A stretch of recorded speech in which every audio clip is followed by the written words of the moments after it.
The superliner United States, as our camera picks her up out of New York on her historic maiden crossing of the Atlantic. You're welcome aboard while we make these photographs which point up the luxury and comfort of the $73 million, 53,000-ton floating city.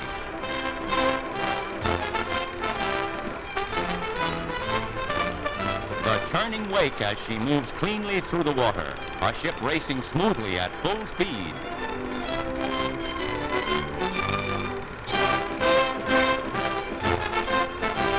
Aboard the First Lady of the Seas is the daughter of the President. The ship's skipper, Commodore Manning, invites Miss Margaret Truman up to the bridge. Then, past 6 in the morning, they share an historic moment. The United States breaks the transatlantic record. Jubilant passengers stayed awake all night to witness the finish at Bishop Rock on the southwest coast of England. Next, the first docking at Le Havre, France. The unparalleled time of the crossing was 3 days, 10 hours, 40 minutes, beating the Queen Mary's time by 10 hours and 2 minutes.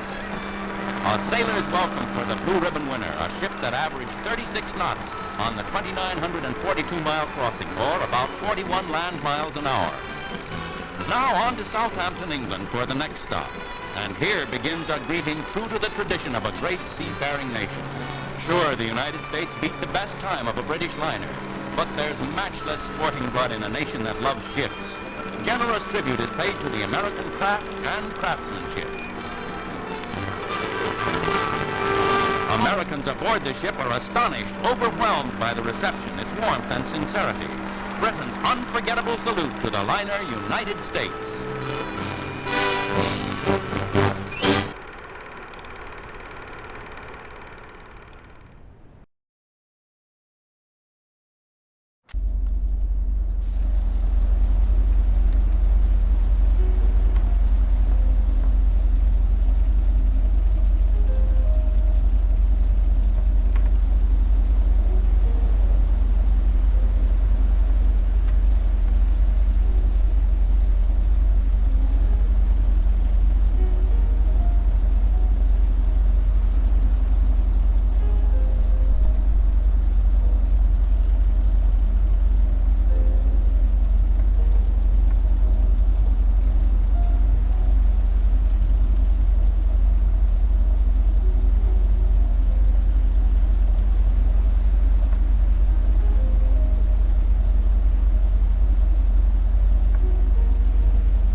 On the starboard side of the bridge deckhouse was the log room, which held the critical record-keeping information for the ship's crossings.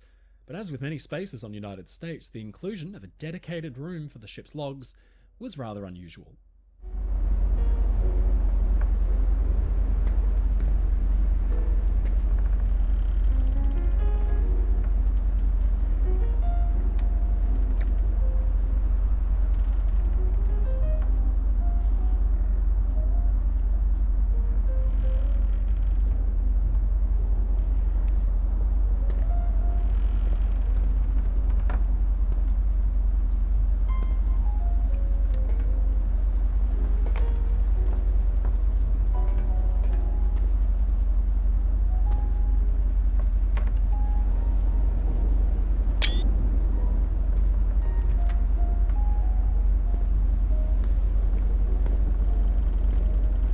United States was designed with safety first and foremost in mind. Both the company's CEO, John Franklin, and its director, Vincent Astor, had direct personal ties to the Titanic disaster.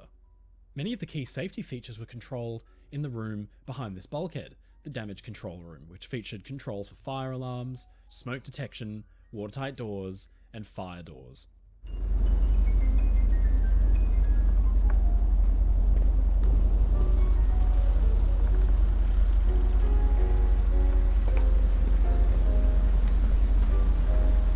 The bridge wings were crucial for docking and departure because they provided a fine, unobstructed view down the length of the ship's hull. United States bridge wings also have a polaris each, the kind of simplified compass used for maintaining bearing.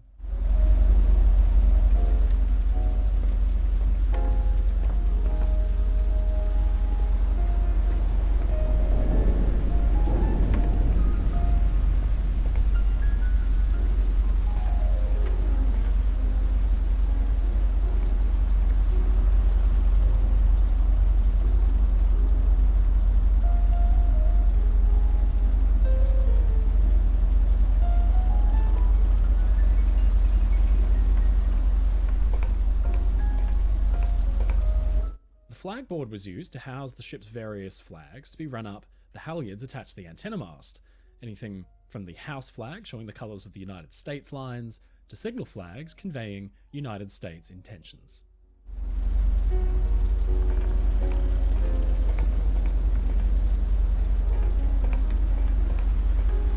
The DF loop was a crucial bit of navigation kit. It helped lock onto shore-based radio signals in any direction, which could help triangulate a detailed position on the map. It was especially useful alongside radar off the notoriously foggy US East Coast on approach to New York City. United States was fitted with searchlights on either side of the bridge, really only for use in special circumstances, like if she was enveloped in fog, but they could also be used to flash Morse signals to distant ships. United States was fitted with searchlights on either side of the bridge, really only for use in special circumstances, like if she was enveloped in fog, but they could also be used to flash Morse signals to distant ships.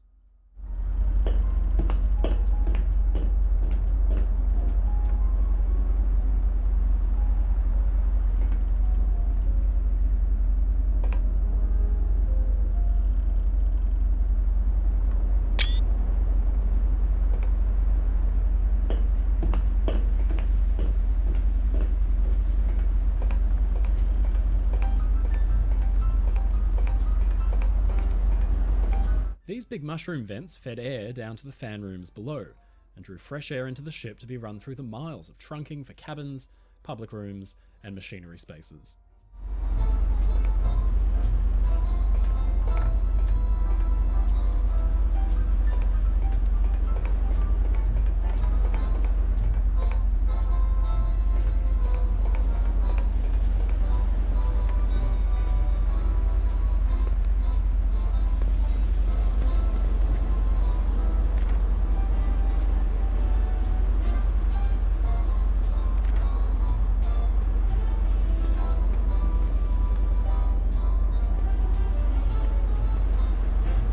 Behind this bulkhead was one of the ship's many fans, which drew in fresh air constantly to circulate throughout the ship.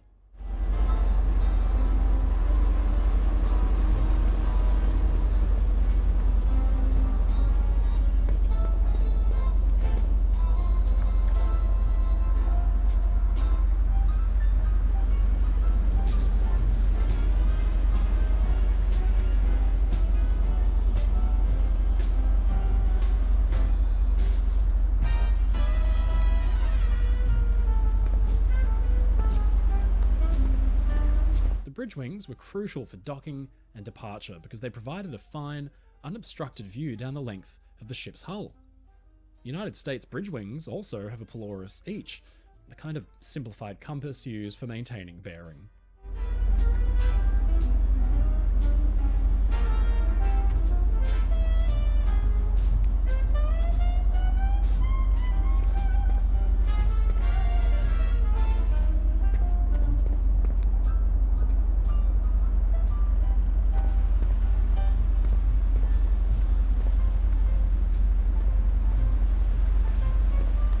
The captain's cabin was huge. It was behind this bulkhead and was about the same size as the executive officer's stateroom and office combined. Like the other senior officers, he got his own bathroom, although naturally his was the biggest of all. Perks of the job, I guess.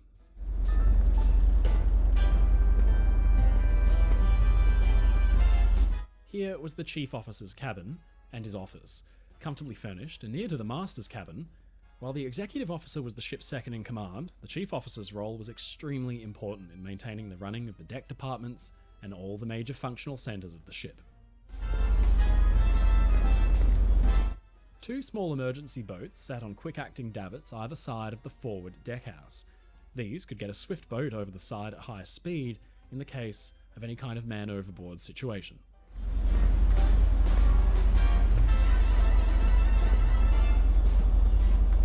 Communication was very important for modern liners like United States. In the past, radiomen had to share small, cramped quarters, but on the Big U, they got a fairly large stateroom each. Behind this bulkhead were the cabins for 6 radio officers.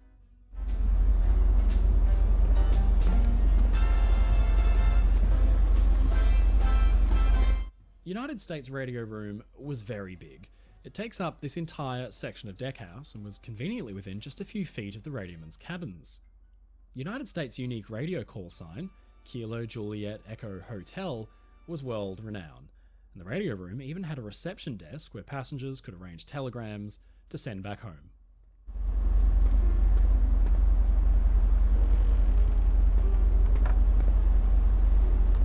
These double doors led through to the first-class forward staircase, where, 2 decks below, passengers could emerge at the main foyer on the promenade deck.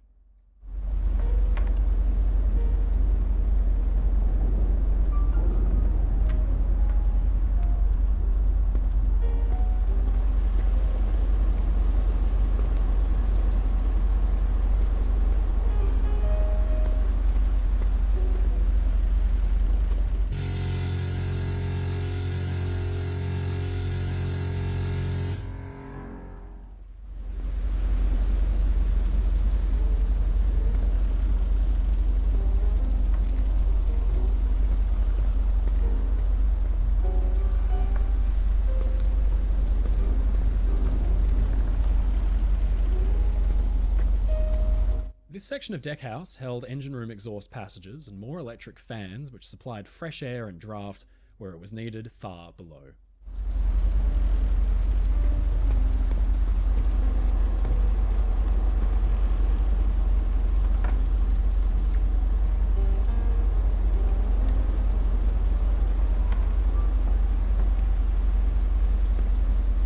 This is the location of the forward emergency generator room. Most ships had kept emergency power sets, but the United States was unique for having the emergency generators so high up in the superstructure, meaning that in the event of a disaster, the emergency lights could be powered right to the end.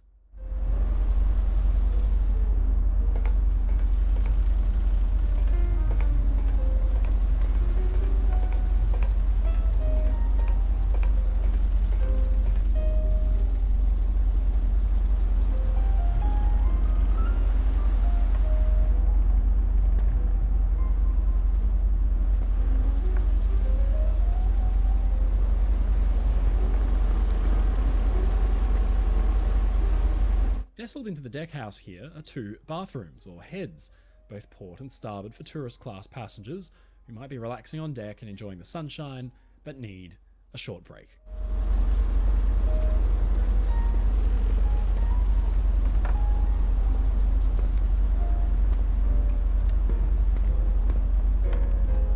Behind this bulkhead is a fan room, one of many. These rooms contained powerful electric fans and units which circulated fresh air throughout the ship into the boiler rooms. Hiding the fans behind big casings like this meant a less cluttered deck for passengers to enjoy. These doors led down to one of the main tourist class stairways and gave tourist class passengers their own private promenade beneath the first funnel.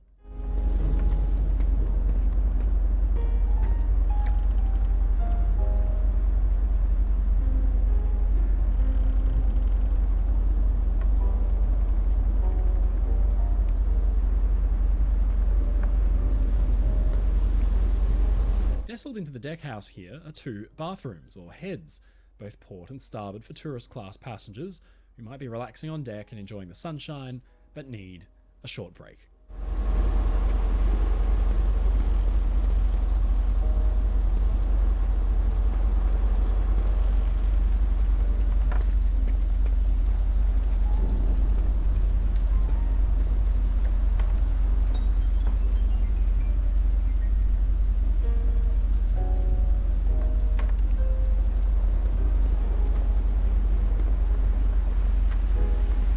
This games deck was a popular spot for passengers to take in the sun and play deck tennis.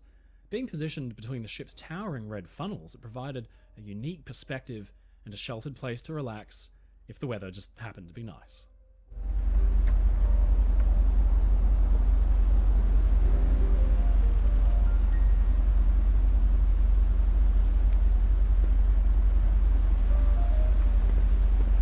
Windbreaks like this were crucial for passenger comfort. The United States was moving ahead at great speed, around 30 knots, which could send breezes ripping down the deck like a wind tunnel. These breaks would interrupt the flow and divert it away, meaning passengers behind could relax without feeling like they were sitting in a hurricane.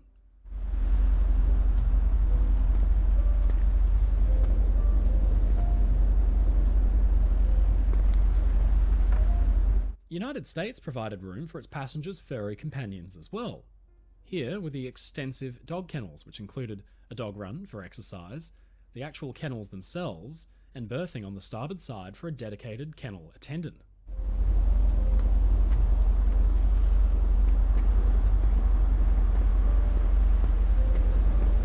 These double doors led through to the first-class forward staircase, where, 2 decks below, passengers could emerge at the main foyer on the promenade deck.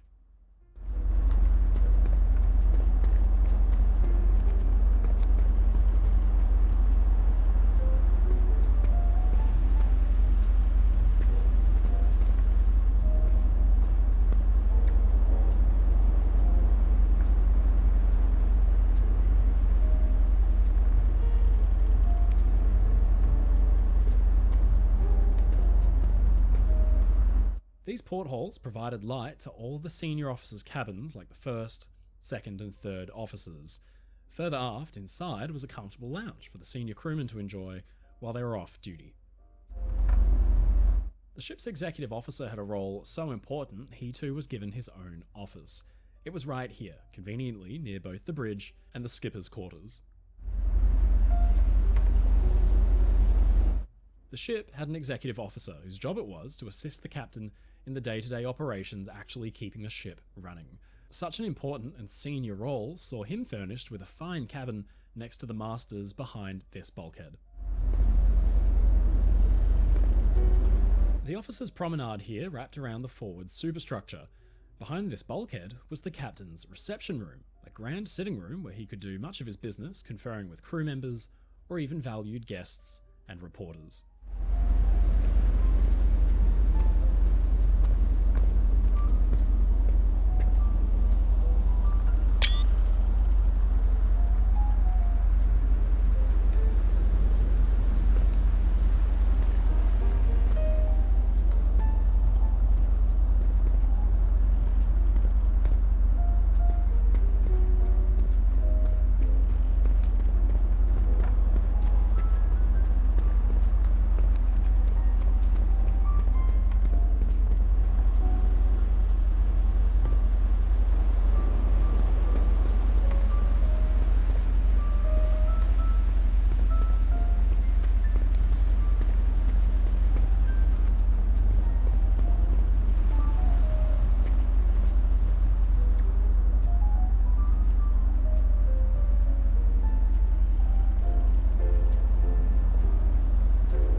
The base of number 2 funnel featured an enormous fan room at its forward end, showing just how important it was to draw as much fresh air as possible down into the liner's 53,000-ton hull. The ship's engineers had their mess behind here, where they could take meals between their long engine room shifts. It's a nice bit of real estate with a grand view, so clearly the role engineers had to play for the running of the ship was highly valued.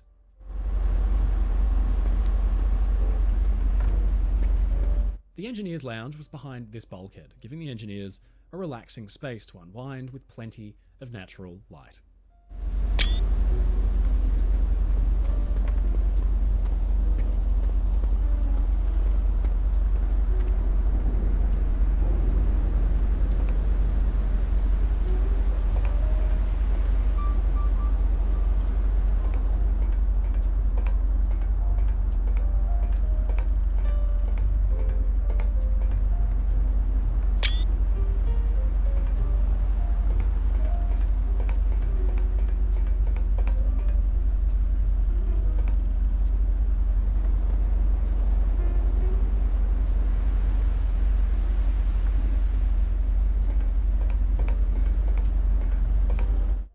United States lifeboat complement was significant, but the ship was festooned with these small rafts called floats, which would automatically float to the surface in case the ship were to sink.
This section of deckhouse was reserved for the ship's engineers so they could stretch their legs after long shifts down below. Naturally, the base of the number 2 funnel held a wide variety of fans, uptakes, supply trunks and machinery cleverly hidden inside and out of view of the passengers.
Windbreaks like this were crucial for passenger comfort. The United States was moving ahead at great speed, around 30 knots, which could send...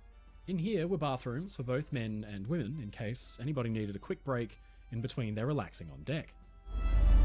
The rear aspect of the deckhouse right here contained exhaust vent trunking, which evacuated stale air from the engine rooms and the galleys so it could be replaced with fresh air from the fan rooms instead.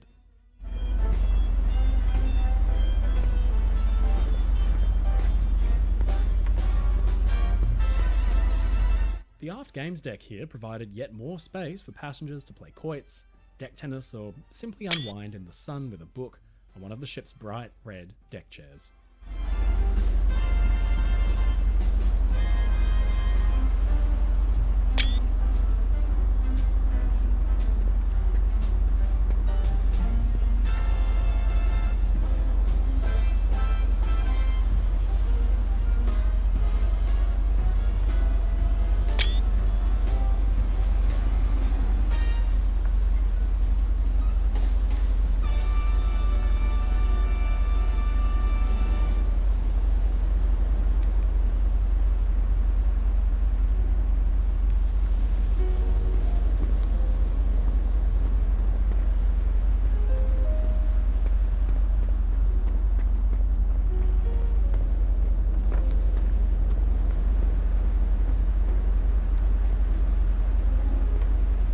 Behind here was another fan room, but just inboard of that was the first-class children's playroom, where kids could spend their time playing with toys, colouring, and doing crafts. 4 first-class cabins were installed here, providing some of the most unique views aboard the ship. This door led down to the aft first-class staircase, but just off to its right was nestled the ship's officers' mess and pantry, where they could take meals.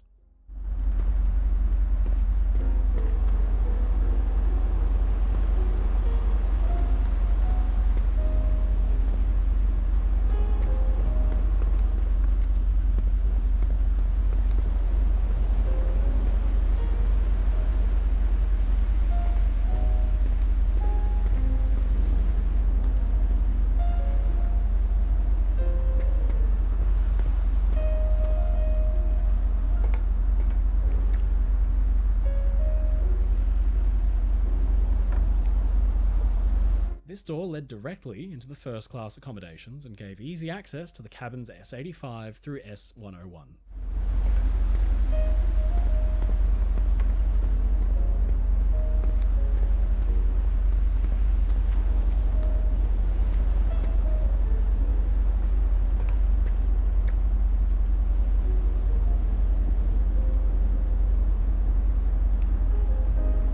This set of stairs led up to the first-class aft entrance, where the stairwell led down to the public rooms on the promenade deck below. It also gave access to the first-class cabins on the starboard side of this deckhouse, numbered S11 to S111, all the way back towards the stern.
These doors led into the first-class berthing and main staircase, which led down to the main foyer.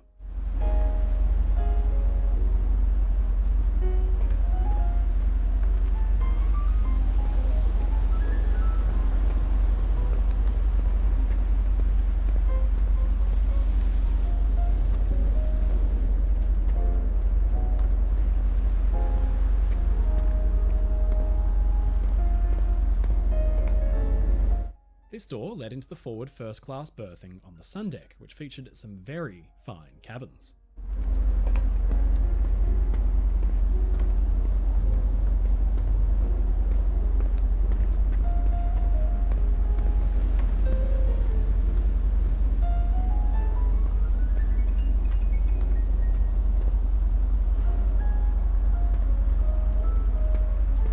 This extension of the forward bulkhead on the sun deck mainly held the machinery room for the tourist class elevator below it, but the port side also held the bathroom for first class cabin S12 right behind here.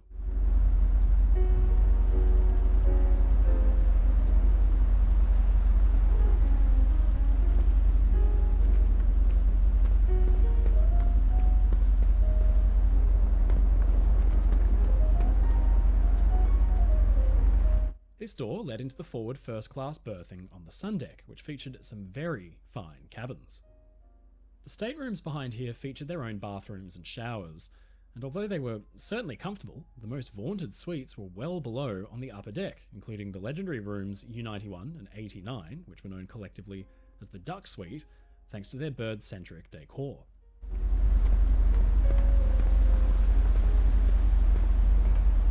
These doors led into the first-class berthing and main staircase, which led down to the main foyer.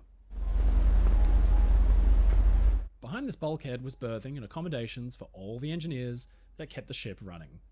In fact, this section was reserved for the chief engineer and the executive engineer's cabins. The chief got his own reception room as well.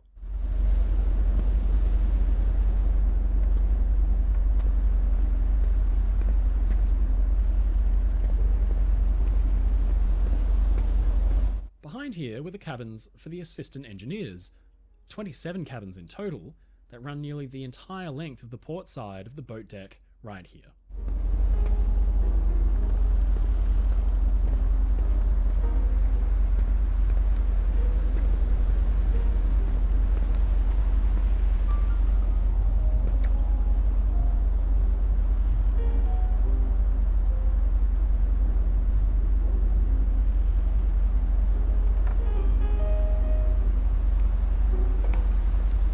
These doors led into the engineers' accommodations and ensured they could stretch their legs on the boat deck when they were off duty.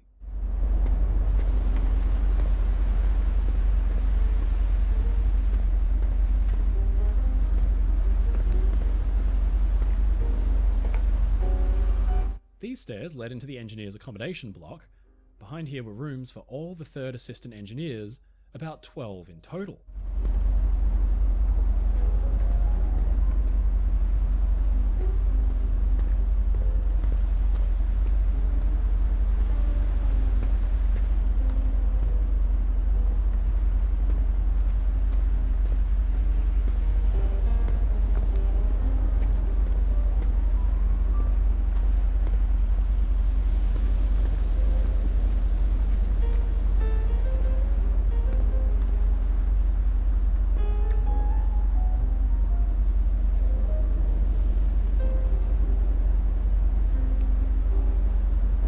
These twin sets of stairs provided access to first-class accommodations at the aft end of the deckhouse, with easy access to cabins S103 through S116.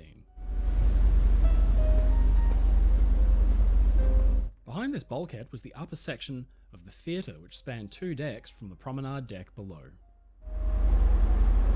These twin sets of stairs provided access to first-class accommodations at the aft end of the deckhouse, with easy access to cabins S103 through S116.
The first-class smoking room was a real draw for passengers. A brochure described it like this: the colour scheme of rich autumn hues makes the smoking room one of the most attractive of the 12 public rooms reserved for first-class passengers. Two-toned leather chairs and sofas, covered in hand-woven fabric, invite you to relax. The bowed centre wall is covered with a Mercator projection of the world's continents, showing variations of time at different longitudes. The big double doors here gave access to the foyer and the aft first-class staircase, where passengers could access all the major public areas from the observation lounge towards the bow, all the way back to the smoking room and theatre towards the stern.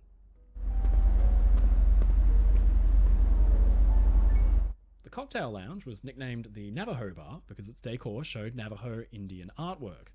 It wasn't very big, but it was provided with a set of 4 enormous circular windows that allowed plenty of light to shine in.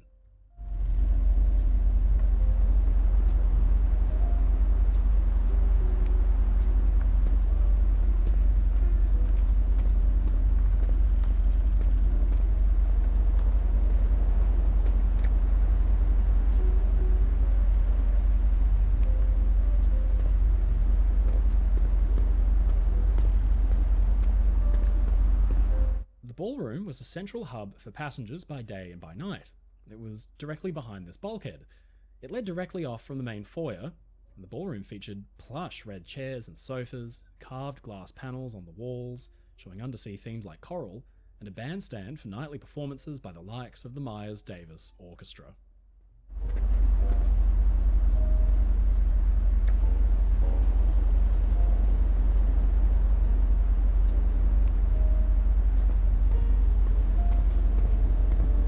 These doors led into the main foyer for first class. Turning left would take you to the first class ballroom, while the right hand turn would take you to the elegant observation lounge instead.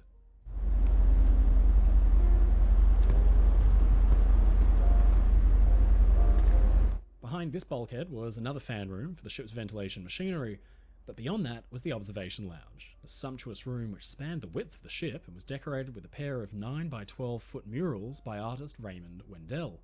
Each of the 14 small round tables in the room featured a unique arrangement of applied stars in the pattern of a real constellation.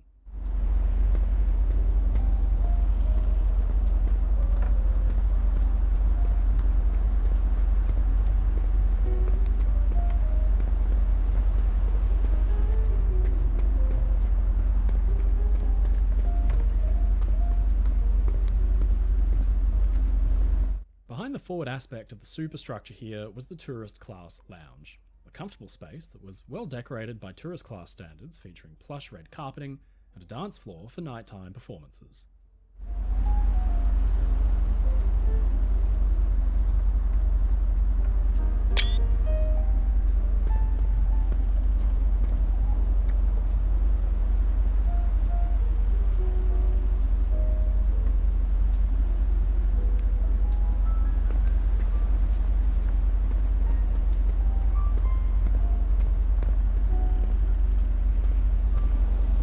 The number 2 hatch here was used for loading general cargo, baggage, and the ship's stores. The shaft of the cargo hatch led down to the holds about 8 stories beneath your feet. This entire section of the forecastle deck was used as an open promenade for tourist class passengers.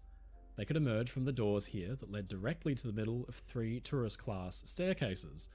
But on big sea days, or when the wind was up, the doors would be shut and the deck closed to passengers, probably more often than not.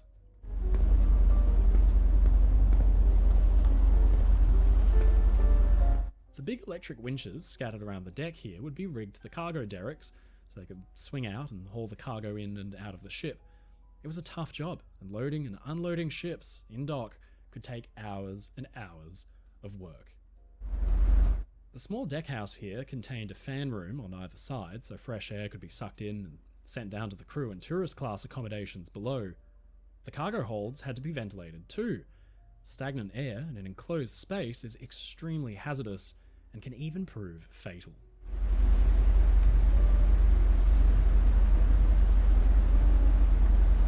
The winch control room sat behind this bulkhead, centrally located in the small forward deck house. It was the central hub for operating the forward cargo winches and ensured they had the power required to haul tons of cargo off the dock and into the ship.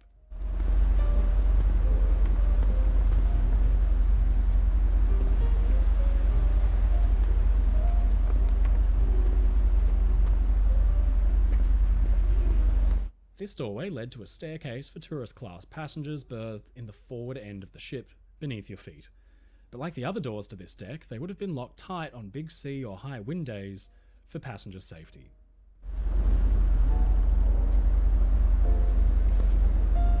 The United States lifeboat complement was significant, but the ship was festooned with these small rafts called floats, which would automatically float to the surface in case the ship were to sink.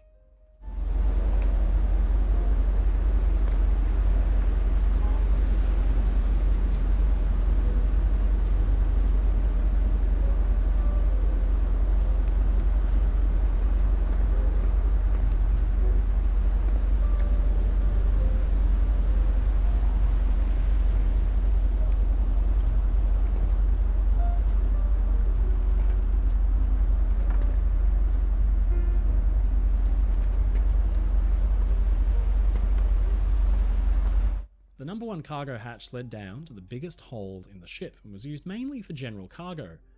Down in the number 1 cargo hold was space for storing automobiles, something a car-centric post-war American society would have deeply valued, although getting your car across the Atlantic certainly can't have been cheap.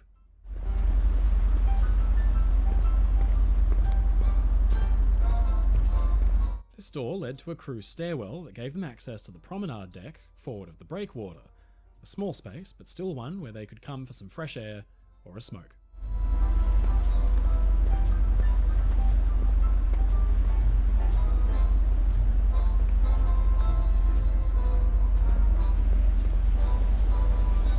The capstans here were used when docking and mooring the ship, but like many liners of the era, most of the heavy anchor handling equipment was hidden away on the deck below.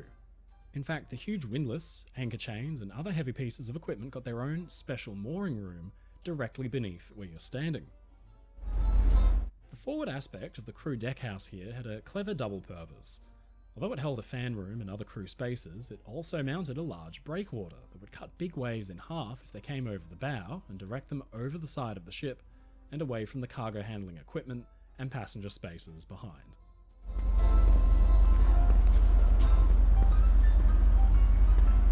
The crew open promenade was used mainly by sailors and stewards who were berthed in the bow, but when the weather was bad, the deck would have been unusable and even dangerous.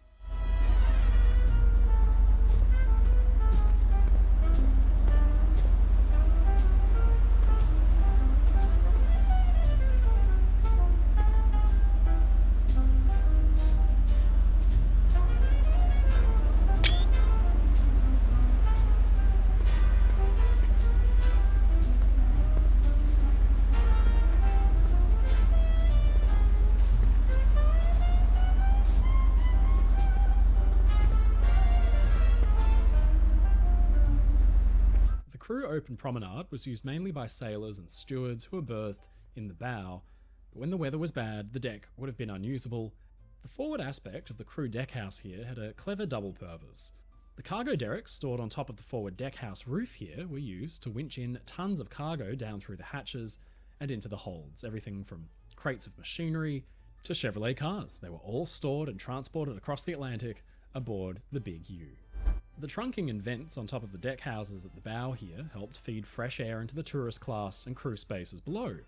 Keeping it off the decks protected them from seawater, and it meant more space for passengers and crew to stretch their legs.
This entire section of the forecastle deck was used as an open promenade for tourist class passengers. They could emerge from the doors here that led directly to the middle of 3 tourist class staircases, but on big sea days or when the wind was up, the doors would be shut and the deck closed to passengers, probably more often than not.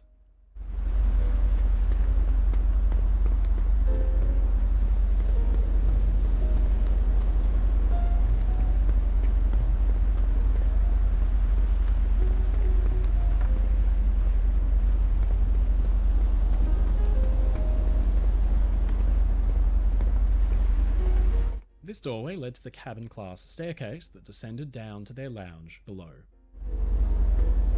Hatch number 3. This one was used mainly for baggage. On boarding, passengers could label bags as unwanted. These would then be loaded into the ship's hold through this hatch, while any bags that were actually wanted were sent instead to the passenger's cabin. Behind this bulkhead was an electrical workshop where repairs and servicing for most of the ship's electrical systems could be performed even mid-ocean.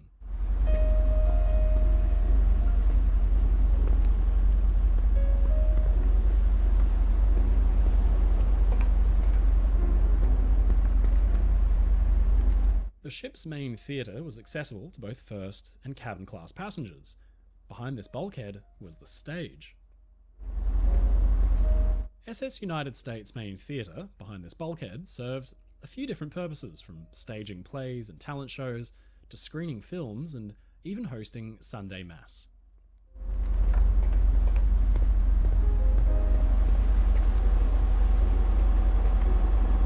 Behind this bulkhead was another fan room, which supplied fresh air for the decks below. Much of SS United States' interior was air-conditioned, a modern comfort that passengers and crew would have come to very much appreciate on summer crossings.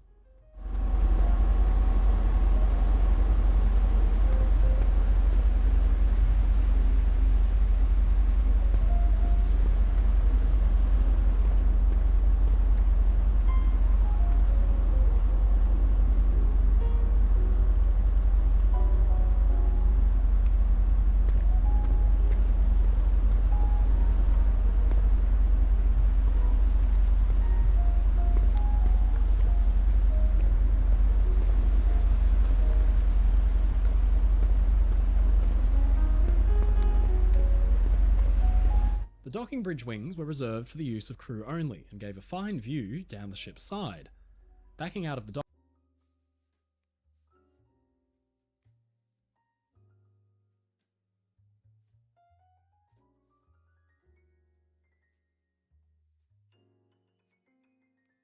at New York and into the Hudson was a delicate manoeuvre, and crew on duty needed to be extra vigilant to make sure the ship cleared all obstacles on the way out.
The docking bridge complex featured this aft steering system, which had all the necessary equipment to handle the ship, either as a backup or as a simple alternative for manoeuvring in unusual situations. Most of the time, the telegraphs at the wheel back here were sat wrapped under canvas to protect them from the elements.